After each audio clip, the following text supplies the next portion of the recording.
Kinumpirma naman ng Agriculture Department na wala sa retailers ang problema ng pagtaas ng presyo ng baboy sa merkado.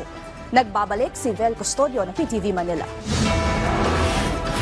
Napagkasunduan ng Department of Agriculture, pork retailers at iba pang stakeholders na huwag munang magpataw ng maximum suggested retail price sa baboy kasunod ang pagtaas ng presyo ng baboy sa merkado. Ang request ng pork producers at ng retailers, huwag mag-MSRP. So sabi ko, pwede naman walang MSRP basta magkasundo kayong lahat na mabigyan naman yung consumers natin ng better price, di ba?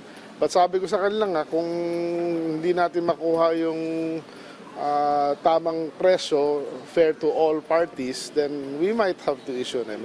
Iimbestigahan na muna ang cost structure mula sa pork producer hanggang retailer para makita ang dahilan ng pagtaas ng presyo ng baboy. Kinukonsidera din ng Food Terminal Incorporated o FTI na bumili ng baboy sa mga local producers para direktang i-distribute sa mga pork retailers para mabawasan ng layer sa pagdaraanan ng supply ng baboy. Kinumpirma naman ng DA na wala sa retailers ang problema ng pagtaas ng presyo. Kung hindi naman sa mga retailers ipapataw ang MSRP. Binanggit ni DA Secretary Francisco T. Laurel Jr. na tinitingnan din ang paglalagay ng maximum wholesale farm gate price. Pinag-aaralan din ng DA ang pagbebenta ng baboy para magsilbing opsyon sa mas murang presyo kagaya ng konsepto ng Rice for All program ng kandiwa ng Pangulo. Uusap tayo ng maayos with the pork industry players from the biyahero to the retailers to the producers.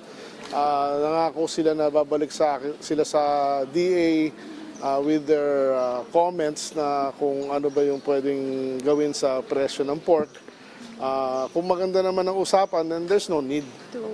But if there are kung we feel na kulang yung hinihingi namin na pagbaba ng presyo, the government will be forced to intervene.